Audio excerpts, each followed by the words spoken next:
Paz do Senhor a todos os irmãos.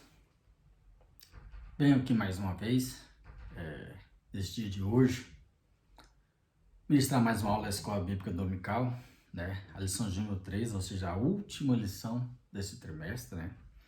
No qual nós estudamos todo o livro de Jó, né? Assuntos maravilhosos, de muita edificação e riqueza espiritual, reflexões para as nossas vidas, né? Sobre acerca do sofrimento. Nós aprendemos muito, né? Acerca do sofrimento nessa lição. Então, isso é de muito importante para a nossa vida cristã, né? Como nós devemos encarar a questão do sofrimento. Sofrimento vai haver, né? Por isso que Jesus disse, né? No mundo tereis aflições, tende bom ânimo. Eu venci o mundo e vós também vai vencer. Isso são palavras de Jesus, né? Mas antes de dar continuidade, quero fazer uma oração com os irmãos. Senhor, meu Pai, mais uma vez estou aqui na Tua presença, ó Deus, para te louvar, te exaltar e bendizer o Teu santo nome. Muito feliz, ó Pai, por estar aqui trabalhando, Senhor, para o Teu reino. Humildemente, Senhor, com o coração, Senhor, quebrantada, reconhecendo porque aqui é a Tua palavra, Senhor, que está sendo exposta através da minha pessoa. Eu sei da responsabilidade que é. Então, eu estou aqui com muito temor e tremor no coração para falar deste de hoje, a Tua palavra. Em nome de Jesus, assim como a Tua palavra tem falado comigo, vai falar com os irmãos ouvintes que vão estar ouvindo aqui o estudo da Tua palavra, Senhor, que eles vão refletir, vão pensar, que essa palavra possa trabalhar nos corações dos Teus filhos, Senhor, para que eles possam entender o propósito do Senhor para as nossas vidas. Assim eu te peço em nome de Jesus, fale com os Teus filhos, em nome de Jesus. Amém. Graças a Deus. Então, a lição de número 13, hoje já vamos tratar do assunto, quando Deus restaura o justo. Louvado é o Senhor. Essa é a lição de hoje, a última lição desse trimestre. O texto áureo. Se o Senhor virou o cativeiro de Jó, quando orava pelos seus amigos, e o Senhor acrescentou a Jó outro tanto em dobro, tanto quanto dantes possuía. Jó 42, 10. Aleluia. Então, hoje nós vamos aprender sobre a restauração da vida de Jó. Ou seja, da restauração do justo, né? A verdade prática. A restauração do ser humano acontece em razão do amor e da misericórdia de Deus. E não como consequência do esforço pessoal piedoso ou atos de bondade. Isso, irmãos, é o que nós temos que ter em mente, que a restauração é puramente pela misericórdia divina, né, e o amor dele. Não é por esforço de ninguém. Não é por esforço de ninguém, é pela misericórdia de Deus, certo? A leitura em classe, irmãos, se encontra no livro de Jó, no verso 42, de 1 ao 17. Eu não vou ler por falta da questão de tempo, mas você lê em sua casa, tem curiosidade, lê o capítulo 42, onde fala que é o capítulo da restauração de Jó. Como Deus, né? Aqui o capítulo são apenas 17 versículos, então leia com atenção, meditando, né, sobre o que Deus fez na vida do Jó, na restauração dele, certo? Então aqui passando para a introdução, que nos diz assim: nesta última lição, trataremos sobre a restauração de Jó. Veremos que ela se dá quando ele se humilha diante de Deus e intercede por seus amigos. É muito importante observarmos isso. Deus, ele só é restaurado, irmãos, quando ele está fazendo aquela oração, certo? Para que Deus perdoasse os seus amigos, né? Seus amigos que tanto importunaram ele, por falta de conhecer o verdadeiro Deus, né? Porque eles conheciam, assim, a teologia deles é de um Deus muito limitado. Então eles não conheciam o verdadeiro Criador na sua forma real, certo? Então, quando Jó está orando, aí Deus começa a restaurar. Constataremos também que o testemunho sobre Jó provou ser verdadeiro. E seus amigos tiveram de se retratar. Isso é verdade, irmãos. Né? Nós observamos aqui que o testemunho lá do começo sobre Jó era verdadeiro. Durante toda a provação, ele se manteve íntegro e não lhe foi atribuído impiedade alguma. Pelo contrário, o Senhor o restaurou de forma grandiosa. Isso é verdade. Jó não pecou, irmãos. Nós sabemos que ele sim, devido à circunstância que ele se encontrava, e entrou para qualquer ser humano, que Jó não era um super-homem. Era um ser humano igual eu e você. Com os mesmos sentimentos, mesmas perguntas e dúvidas, né? E porque Jó sabia, eu não pequei, então como que eu estou sofrendo dessa forma?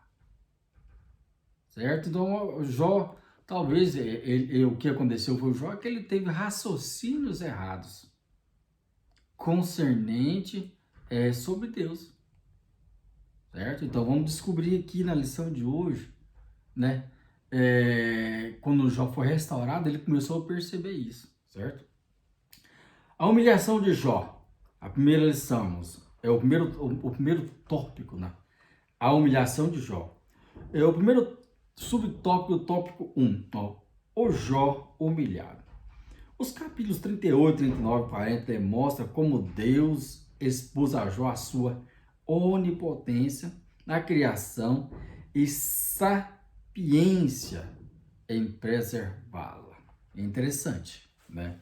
Ou seja, Deus demonstra para Jó que ele criou todas as coisas e ele tem sua sabedoria para conservar e preservar todas as coisas, né? Tudo que existe, toda a criação. Então, então Jó, quando começa a olhar para a criação, agora ele vê de uma forma diferente. Jó vê a mão de Deus agindo e a ação de Deus na criação, certo? O que aconteceu, irmãos? Quando Deus se aparece para Jó, a partir do versículo do capítulo 38, aí Jó fica espantado. Foi, meu Deus, o meu pensamento sobre Deus era totalmente diferente. Aí quando Deus se revela para Jó, certo? Deus se revela com a sua onipotência na criação e com sua sapiência. O que é sapiência, irmão? Sabedoria. Sapiência é a sabedoria de Deus, certo? Sabedoria de Deus. Então, quando Jó observa tudo aquilo, ele fala, meu Deus, a minha visão ela é muito limitada do Senhor. Agora eu estou vendo na real forma como Deus é, certo? Ele mostrou que o patriarca era incapaz de não apenas compreender a dinâmica da criação, mas, sobretudo, fazer algo parecido com ela, realmente, né?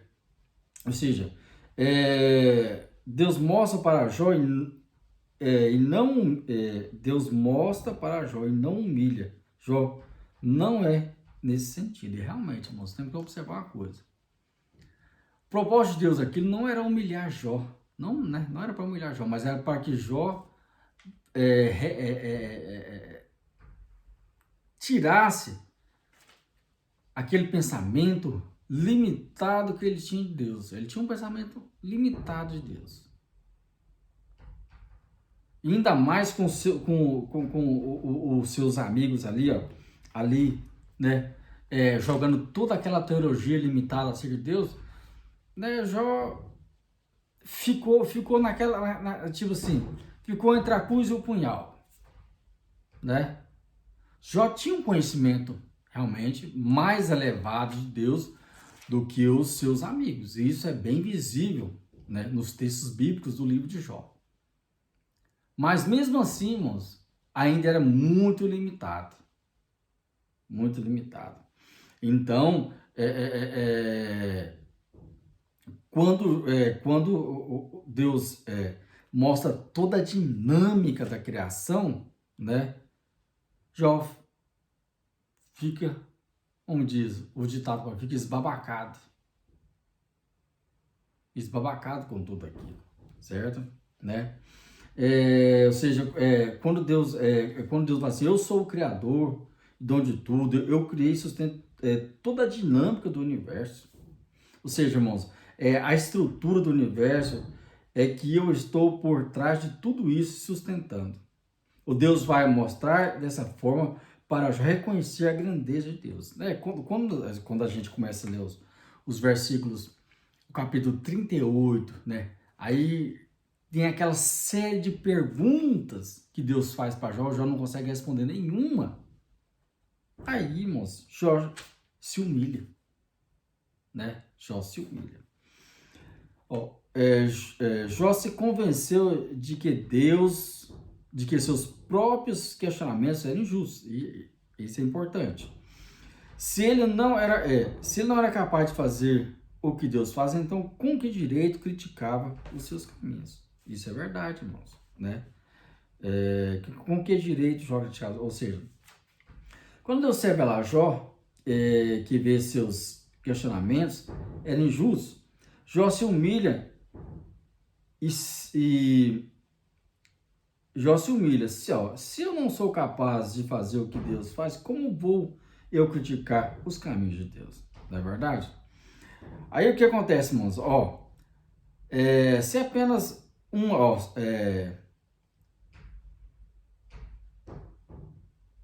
só tem uma coisa que Jó tem que fazer, irmãos. Ou seja, o que ele tem que fazer?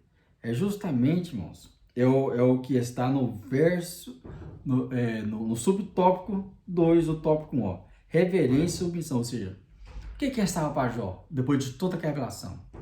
Vamos lá, reverência e submissão. Ó, diante da assombrosa visão da criação de Deus, Jó agora exclama: Bem sei eu que tudo pode. Jó 42:2. Certo? Os versos 38 e 39 é a revelação de Deus. E o verso 40 e o 41, né? São as revelações de Deus.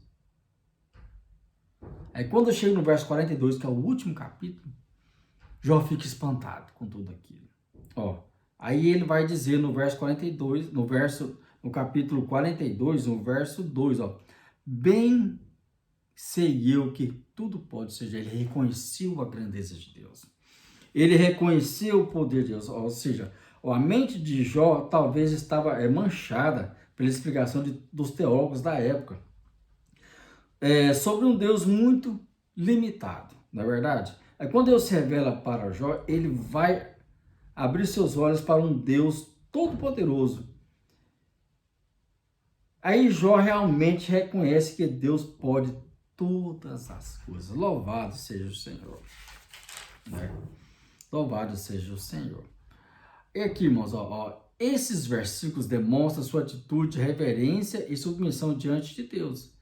Ele percebe que tudo o que aconteceu em sua vida tinha um desígnio divino e, portanto, era tolice discutir ou questionar com a sapiência divina, ou seja, com a sabedoria divina, certo? O que acontece aqui, irmãos? Ou seja, agora não fazia mais sentido nenhum Jó questionar nada, na verdade, era tolice para Jó. Ou seja, o que ele tinha que fazer, irmãos, era reverenciar, né? Ter reverência e submissão diante de Deus. E Jó percebe isso, né? Ou seja, que todos os desígnios de Deus, ou seja, toda a sabedoria divina, não pode ser questionada. Não pode ser questionada, né? Porque, irmãos, olha o que acontece aqui, irmãos. Olha o que acontece, ao repetir a censura que Deus lhe fizera anteriormente, no capítulo 38, quando nós observamos, irmãos, o capítulo 38 e o verso 2, Deus censura Jó. Deus censura Jó. Vamos ver aqui, irmãos, o que Deus disse para Jó. Olha aqui, ó. Quem é este que escurece o conselho das palavras sem conhecimento? Isso, irmãos, é porque, sabe o que acontece? É porque Jó começou a criticar muitas vezes os caminhos de Deus. Agora preste bem atenção, aí Deus censura. Mas aí no verso 42, irmãos, no verso 42, 3, olha o que está escrito, ó. Quem é aquele que diz tu, que sem conhecimento encobre os conselhos? Jó, quando Jó reconhece, certo? Reconhece, ou seja, e o poderio de Deus, agora ele se humilha, irmãos, diante de Deus, né? Aí ele lembra da censura que Deus fez, pelas críticas que ele fez, certo? Por não conhecer verdadeiramente os caminhos de Deus e sua sabedoria. Aí, ou seja, Jó demonstra não ver mais injustiça alguma nas ações de Deus. Porque Jó, se nós quisermos observar, quando surgiu os questionamentos, talvez ele podia, né, quando questionava, ele achava injusto algumas ações de Deus. Mas ele admite que agiu com presunção, pois desconhecia os sábios propósitos divinos. Aqui, irmãos, é algo interessante, porque é o seguinte, nós não fazemos o mesmo muitas vezes. É algo interessante, irmãos, porque é o seguinte, muitas vezes nós passamos por sofrimento, na verdade, sofrimento, e eu, na minha consciência, eu não pequei. Como Jó não pegou, por isso que surgiu os questionamentos na mente de Deus, sobre os caminhos de Deus. Muitas vezes, irmãos, nós não pecamos, mas nós passamos por algum sofrimento. Lembrando, preste bem atenção, quando passamos por isso, nós temos que aprender como Jó fez. Jó questionou sim, irmãos, não é pecado questionar, mas você tem que questionar como Jó fez. Jó questionou sem pecar. Não é pecado questionar, irmãos, a situação que você está passando. Mas quando você for questionar, ou nós formos questionar, nós temos que, irmãos, que dirigir a Deus. Não ficar falando coisas que vem na minha imaginação, ou que talvez uma pessoa está vendo eu passar o sofrimento, aquela pessoa vem me dar um conselho, como os colegas, os amigos de Jó, foram aconselhar Jó, mas todos os conselhos errados, porque a mente deles é limitada com o conhecimento de Deus. Mas agora o que fazer? Vamos buscar o dom da sabedoria que é Deus, o que está no controle de tudo, que é o Deus Todo-Poderoso, que sabe de tudo. Se passamos por algum sofrimento, irmãos, tudo tem um propósito. Porque Deus nos ama. Deus amava Jó, irmãos. Então, a lição que nós temos que aprender, irmãos, é se submeter a Deus quando passamos sofrimento. Não pecar ou questionar Deus por que tal coisa. Mas irmos a Deus com humildade para Deus nos se revelar a nós e para que nós possamos entender o que estamos passando. Foi o que Jó fez, certo? Jó fez. Porque ele admitiu que ele agiu com presunção, consciente das suas críticas. Então vamos tomar cuidado, para também além de ser presunçosos e viemos a pecar, certo? Aqui, irmãos, o subtópico 3 do tópico 1 diz assim, ó, uma experiência vivida com Deus.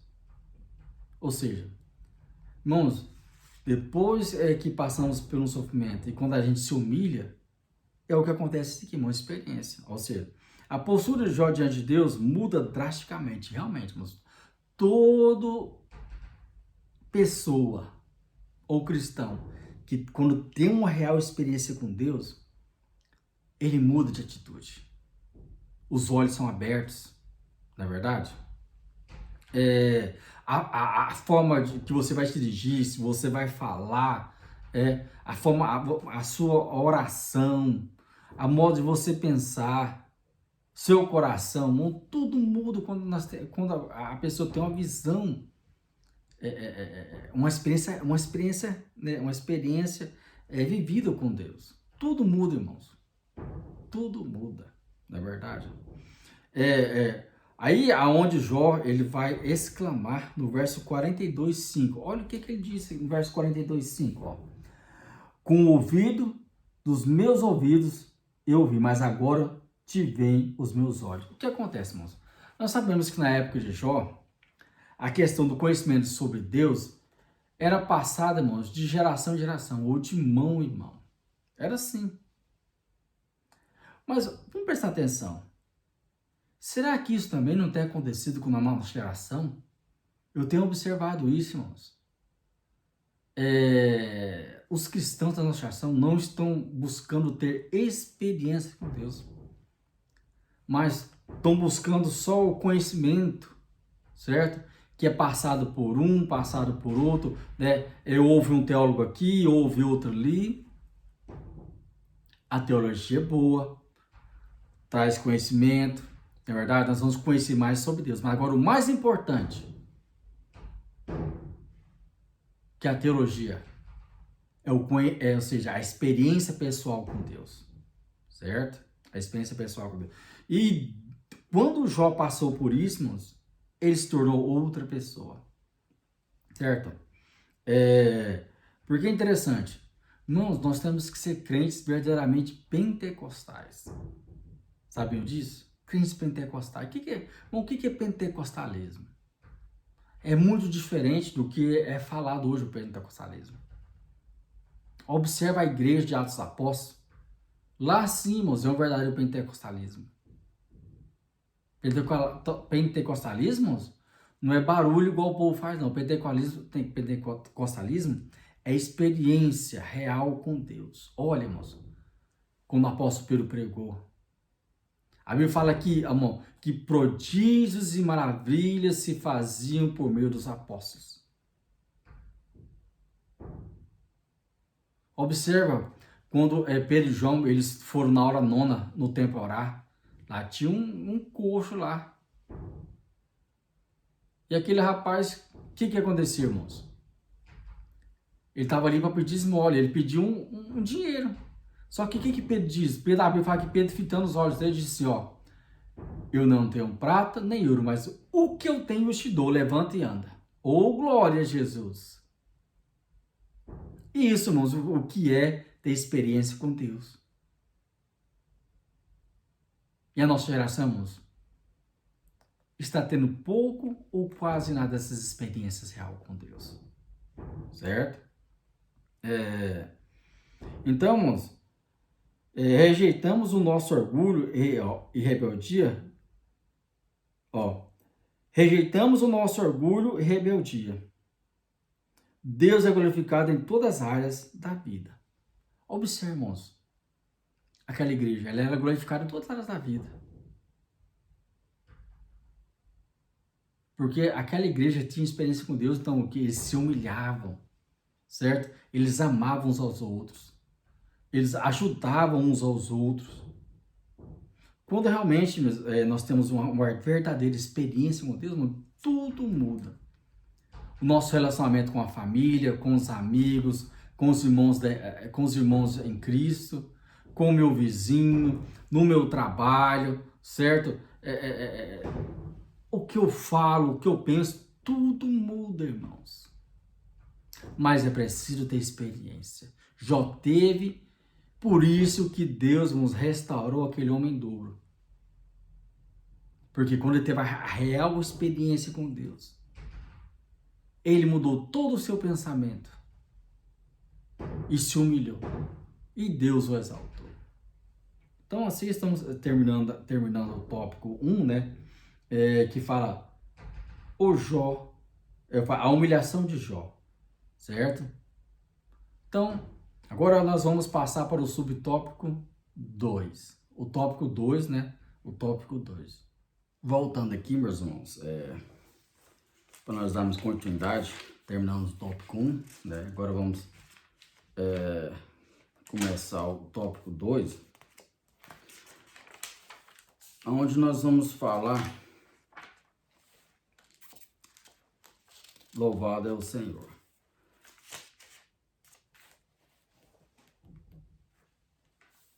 Então vamos falar sobre a intercessão de Jó, né? Ou seja, é Jó se pondo, né? Se pondo entre Deus e os amigos dele.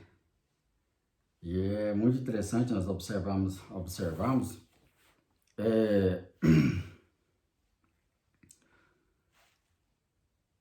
aqui, o primeiro tópico do tópico 2, a ira de Deus. Ou seja, Deus, né, ficou irado com os camaradas lá, porque da forma que eles acusavam Jó, não é verdade? Acusavam Jó. Então Deus ficou irado com eles. Se Jó não intercede, ia ter sérios problemas. Aqui, ó, após ter se dirigido a Jó, o Senhor voltou-se para Elifaz, o tenamita. A minha ira se acendeu contra ti e contra os seus 2 amigos, porque não disseste de mim o que era reto, com o meu servo Jó. Jó 42:7. Esse versículo aqui, irmãos, se nós observarmos, ele é o versículo chave do livro de Jó. Né? O versículo chave, e tanto o próprio comentarista da revista, lá bem no começo, lá no comecinho desse estudo do livro de Jó, né? Ele vem frisando, vem dizendo, né, sobre isso. E também, se você observar, a maioria dos teólogos, né, também segue essa mesma linha, que esse versículo aqui, ó, Jó 42:7, é o versículo chave para poder interpretar o livro de Jó. Por quê? Porque Deus fica irado com os 3, porque eles não falaram que era reto, e Deus dá o testemunho que Jó, tudo que Jó falou de Deus era reto. Ou seja, Jó estava certo, né? E os 3 camaradas estavam errados. Errado assim, na forma de interpretar, porque eles interpretaram da forma humana. E Jó interpretava da forma espiritual, certo? Então, aquelas pessoas que dizem que Jó pecou em suas palavras, é algo interessante, porque realmente tem pessoas que dizem que Jó pecou em suas palavras. Mas aqui fica bem claro que Jó falou tudo aquilo que era reto de Deus, né? Então, como fica esse versículo? Na verdade, como fica esse versículo? Se o próprio Deus testifica de Jó, né? Jó, irmãos, o que acontece com Jó? É porque Jó tentou, irmãos, explicar o que é inexplicável. E isso acontece com qualquer um de nós, na verdade. Porque Jó, o que acontece? Jó não pecou, mas ele estava sofrendo. Jó sabia que o sofrimento não era um padrão normal para quem serve a Deus.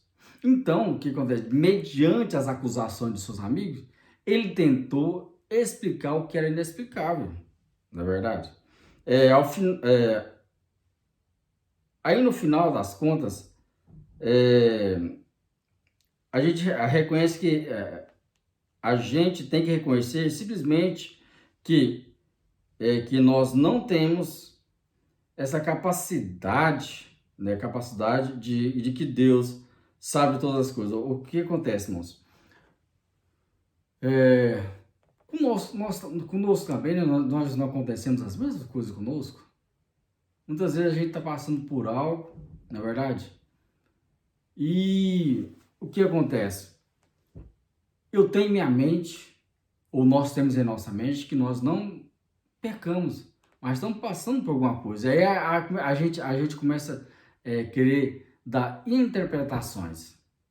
E o que acontece quando a gente começa a fazer isso, quando a gente querer dar explicações próprias nós vamos errar como Jó errou. certo? Porque a coisa que Jó errou foi a questão das interpretações deles acerca do sofrimento. Mas Jó tinha sua consciência que ele não tinha pecado. Isso acontece conosco também, irmão. Nós passamos por isso, certo? Foi o que Jó fez, mesmo diante de tudo que ele passou. Ele reconheceu que ou seja, irmãos, Jó, ele reconheceu o seu erro, na verdade, na questão dessas interpretações. Aí ele reconheceu que realmente Deus é soberano, Deus está no controle de tudo, Deus que age em todas as coisas. Então ele reconheceu o seu erro na questão de tentar explicar o que era inexplicável, certo? Aqui, demonstrar que as exposições feitas pelos seus amigos não eram todas verdadeiras, pois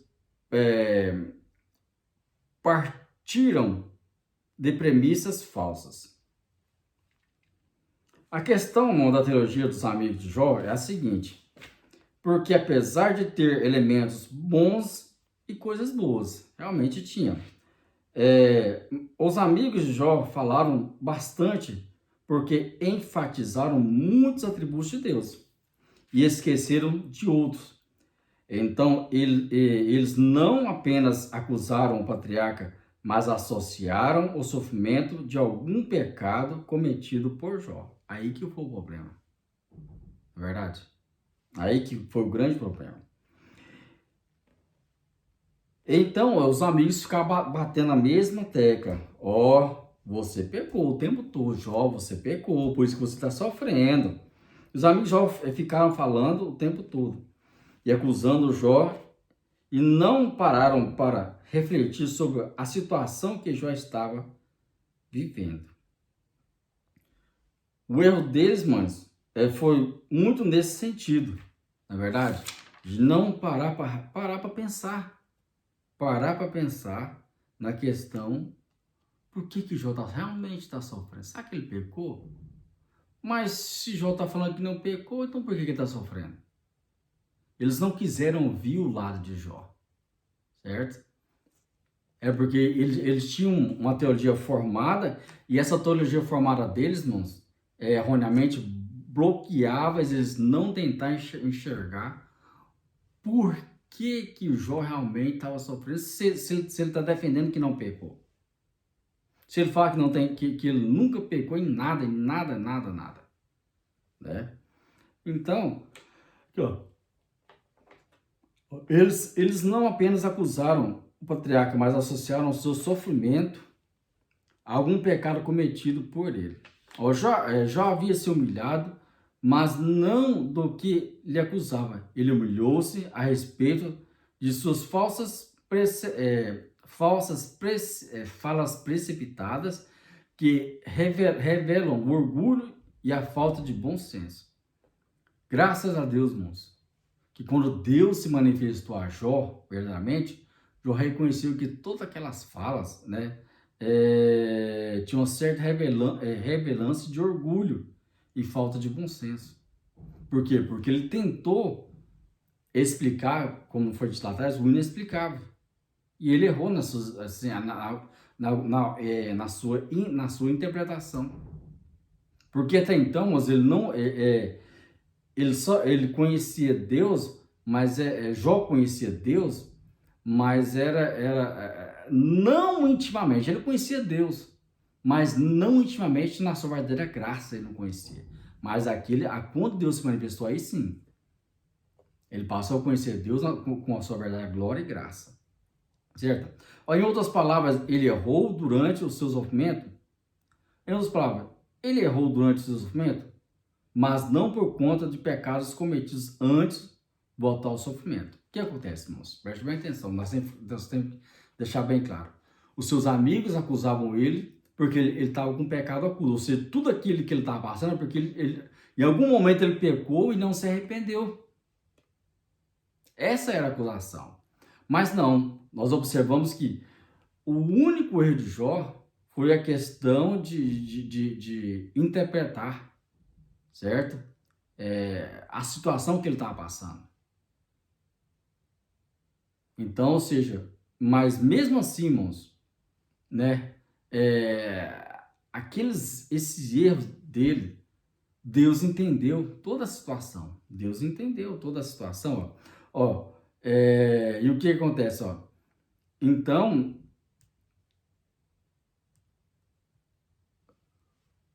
Deus ele não levou em consideração, na verdade, não levou em consideração, porque se você tivesse levado isso em consideração, no versículo 7, Deus tinha repreendido, mas Deus não repreendeu Jó.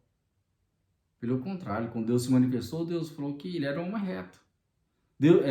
Ou seja, Deus entendia as limitações de Jó. Porque Jó não pecou em suas palavras. Isso é verdade? A interpretação, alguns de Jó foi errada, mas sem ofender a Deus, sem pecar contra Deus. Certo? É a mesma coisa que nós temos que fazer. Quando eu não estou entendendo a situação que eu estou passando, o que eu tenho? Antes de eu tirar alguma conclusão precipitada ou eu falar algo, nós temos exemplo de Jó. Vamos recorrer a Deus. Com certeza a resposta vai vir e nós não vamos pecar, certo? Aqui, irmãos, passando para o subtópico 2, do ponto 2, diz assim, ó, o pecado dos amigos de Jó. Agora nós vamos entender um pouquinho do pecado, as consequências dos pecados dos amigos de Jó. Ó, representado por Elifaz, o mais velho, o pecado dos amigos de Jó foi evidentemente exaltar a justiça de Deus, mas limitar seu poder soberano. Esse foi o grande erro, na verdade, de Elifaz, que era o mais velho, na verdade, ele era o mais velho, e dos outros dois amigos que seguiu Elifaz, certo? Na verdade, eles começaram a colocar que Deus, como se estava distante, né? Distante, um Deus que é distante, longe, que não se preocupa com suas criaturas. Realmente é a forma de colocar, ó. Eles exaltaram muito a questão da justiça e esqueceu de falar da misericórdia de Deus.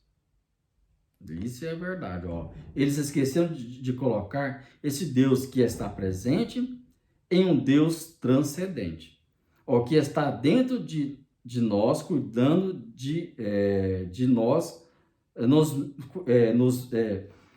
desculpa, gente, que está dentro de nós, cuidando de sua criatura. E, irmãos, Deus está dentro de nós, cuidando dentro de nós.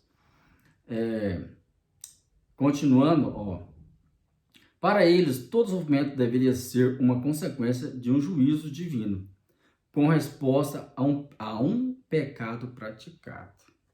Então, se Jó estava sofrendo, é porque ele estava vivendo a prática do pecado, ele tinha que se arrepender. Esse era o pensamento deles.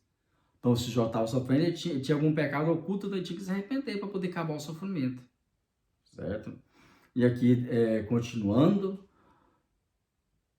como o livro de Jó demonstra, quando dentro do propósito de Deus, o sofrimento é uma manifestação de seu amor, graça, e não uma forma de punição. Jó, os versículos de 1 a 8, Jó, capítulo 1, desculpa, versículos de 8 a 12. Aqui, irmãos, o que acontece? A fala, quando Satanás se apresenta até Deus, não é verdade? E Deus pergunta, de onde você vem? Ele fala, não, eu venho de rodear a terra. Ele fala, você vem de rodear a terra, mas se eu observasse meu servo Jó, homem reto, íntegro, temente a Deus, se dizia do mal, aí o diabo fala, não, eu tenho observado ele. Aí é onde começa a conversação. O que acontece? Aí só que o diabo, Satanás fala assim, não, mas o Jó, ele tem todas essas características, mas é porque o Senhor abençoa ele. O Senhor deu uma família, deu riqueza, né? É o rebanho dele, os servos. Então, o Senhor abençoou ele na cidade, ele é bem visto na cidade, por isso que ele é fiel. E nós sabemos que não foi vencer, ou seja, o sofrimento que Jó passou foi tipo um teste de fidelidade. Ou seja, Deus permitiu que Satanás tirasse tudo de Jó, né? Tudo, Deus permitiu para que Jó caísse naquele sofrimento, não é verdade? Deus permitiu para que mostrasse para o diabo que Jó ele era fiel, não porque o que Deus tinha proporcionado, mas sim pelo que Deus era para Jó. A questão do sofrimento foi essa, tipo um teste de fidelidade. E nós sabemos que Jó passou nesse teste de fidelidade. Jó, ou seja, Deus mostrou para Satanás que Jó era fiel, certo? E aqui ou seja, Paulo corrobora com esse princípio quando diz que nos foi concedida a graça de permanecermos por Cristo e não apenas de crermos nele. Desculpa, irmão. Paulo corrobora esse princípio quando diz que nos foi concedida a graça de padecermos por Cristo e não apenas de crermos nele. E é verdade, irmãos. O que acontece? Irmãos, então, saber sobre Cristo então, sofrer por Cristo é um privilégio, uma honra. Ou seja, muitos cristãos não gostam do sofrimento, mas o sofrimento, quando ele é com Cristo e por Cristo, é um privilégio. E realmente, irmãos, é um privilégio, porque Cristo, irmãos, ele venceu todo o sofrimento. Se nós estamos sofrendo com Cristo, se nós sofremos com Cristo por Cristo, irmãos, a nossa recompensa vai ser muito grande. Mas, infelizmente, tem muita gente que não entende isso. Na verdade, não quer sofrer. Ou seja, não quer sofrer. Nisso, os amigos de Jó pecaram e, por isso, precisavam da intercessão do homem de uso. Não é verdade? Os amigos de Jó, irmãos, pecaram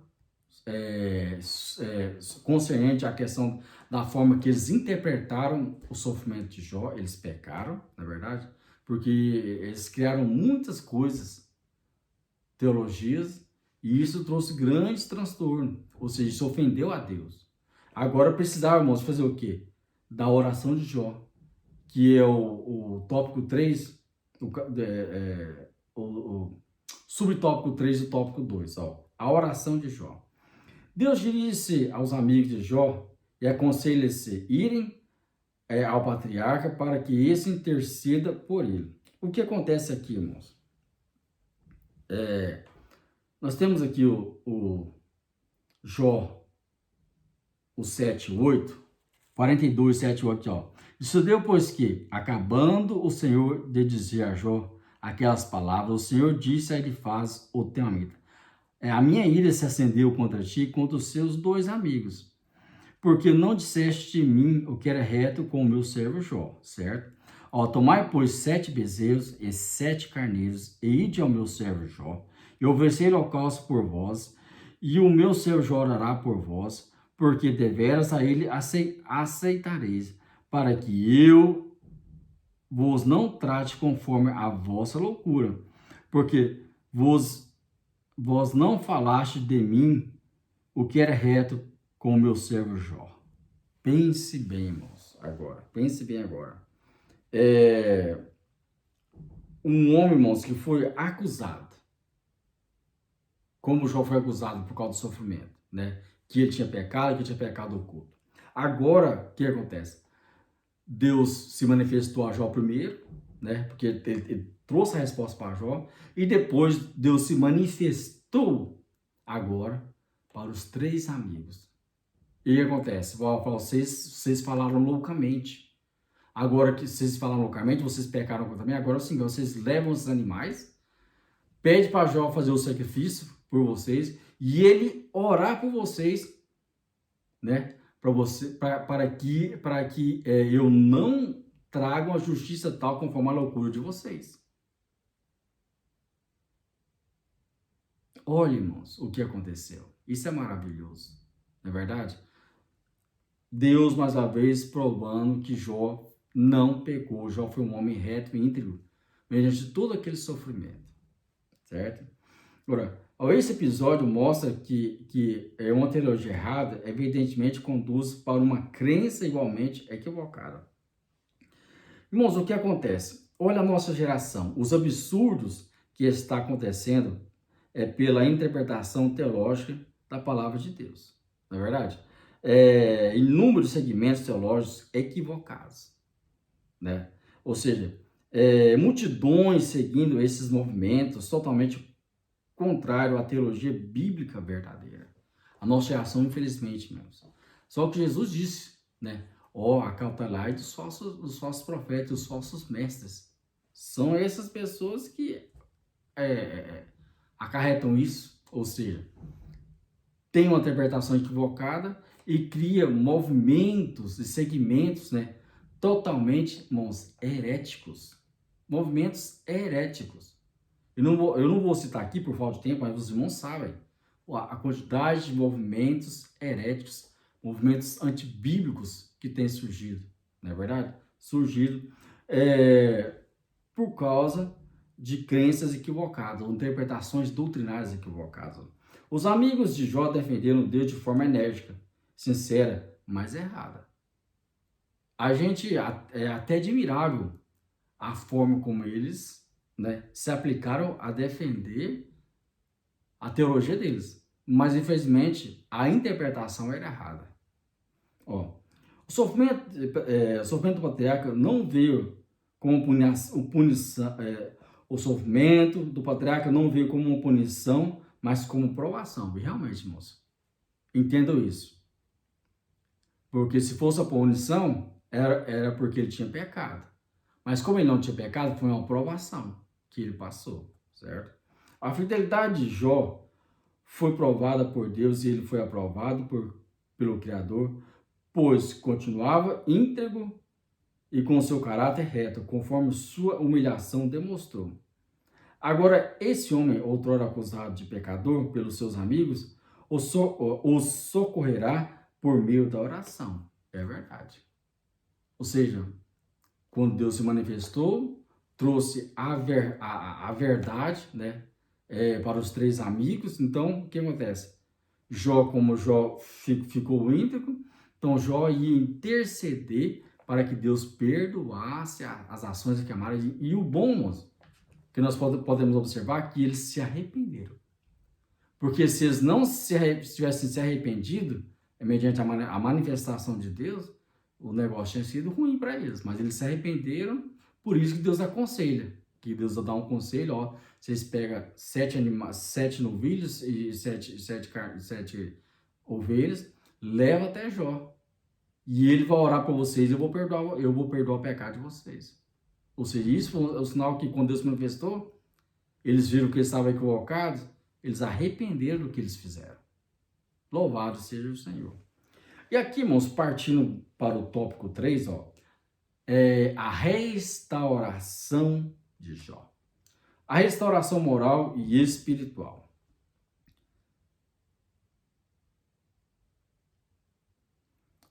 A restauração de Jó aconteceu primeiramente na dimensão moral e espiritual. Ou seja, moral o quê?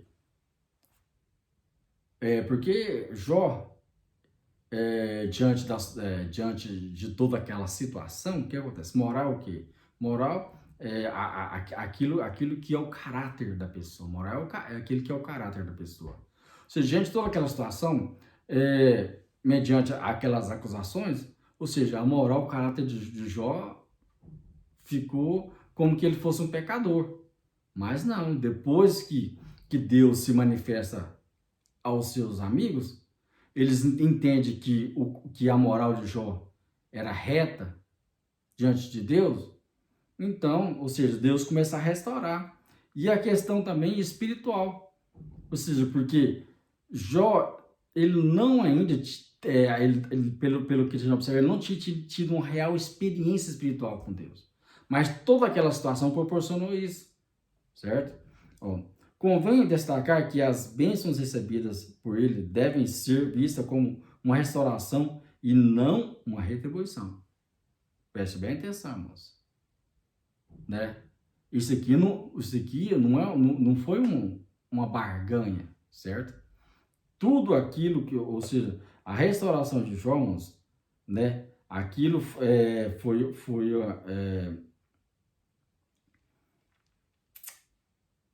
uma restauração e não uma retribuição. Mas restauração é o quê? Porque Jó permaneceu fiel. Então, se ele permaneceu fiel, irmão, desculpa, é o que acontece. Deus o honrou. Ele passou por todo aquele sofrimento, tudo foi tirado dele, então agora Deus o quê? Deus foi dando tudo de volta, tudo que ele tinha de volta, saúde, o respeito, a moral, certo? Com certeza, não só os amigos, mas toda a sociedade, as pessoas que conheciam a pessoa de Jó, como a moral tinha ferido, mas agora Deus foi restaurando tudo. Ó, não há uma teologia da retribuição no livro de Jó, onde o ímpio é sempre punido e o justo sempre recompensado. A mensagem de Jó é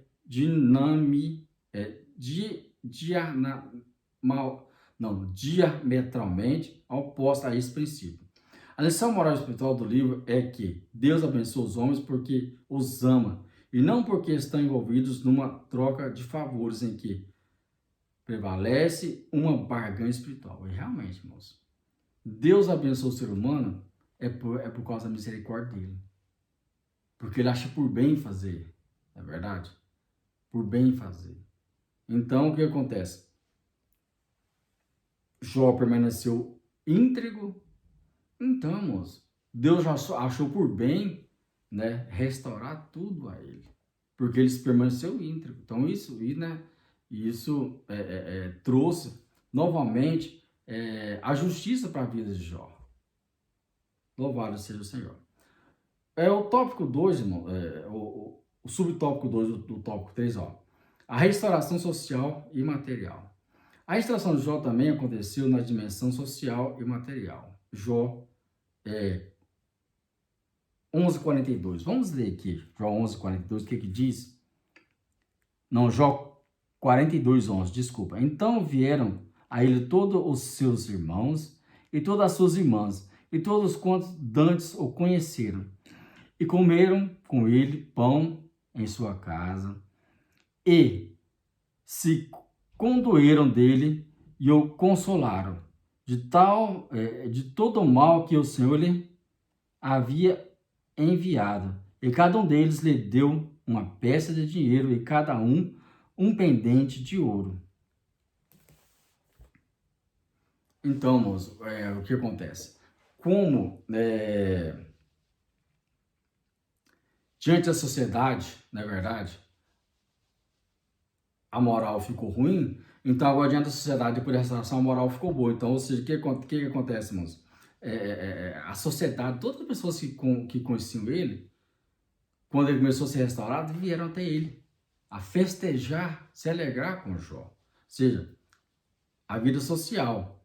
E ao mesmo tempo, moço, também os presentes, ou seja, foi a vida material dele. Ó, as calamidades que sobrevieram sobre ele, especialmente suas feridas físicas e emocionais, e o expulsaram do convívio social. Realmente, porque a doença, irmãos, a doença que ele adquiriu, é uma doença que a pessoa não podia mais conviver, ter um convívio social. Ele tinha que viver isolado, certo? Ele suportou sozinho o que pensava ser um julgamento de Deus. Mas agora todos veem a graça divina derramada de forma abundante sobre ele. Era, portanto, a hora de voltar ao convívio social e desfrutar de tudo o que o Senhor lhe deu, pois o Senhor acrescentou a Jó outros tantos em dobro a tudo quanto dantes possuía. O verso 10, irmãos, 42:0. O Senhor virou o cativeiro de Jó quando orava pelos seus amigos. E o Senhor acrescentou a Jó outro tanto do dobro do quanto dantes tinha. Isso aqui, quando eu lendo, me chamou a atenção pelo seguinte, irmãos. Olha o interessante. Deus só restaurou Jó quando ele orou e intercedeu pelos seus amigos. Porque aquilo, irmãos, era a prova final da fidelidade. Ou seja, se tivesse ficado qualquer amargura, ou sentimento, ou ressentimento dentro do coração de Jó, e Jó não intercedesse pelos seus amigos, Deus não ia restaurar, porque aí ele tinha pecado. Mas como ele permaneceu firme e de bom coração ele orou pelos seus amigos para que Deus os perdoasse, então Deus foi restaurando Jó. Ou seja, tudo em dobro.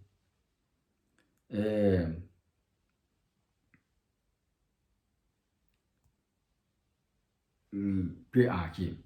Mas agora, a restauração que o Senhor Jesus fez na vida do ser humano leva em conta todas as dimensões da vida. E realmente, irmãos, a restauração que o Deus tem feito na vida de todo cristão é a mesma restauração que Deus tem, que aconteceu na vida de Jó. Primeiro, irmãos, na questão da moral.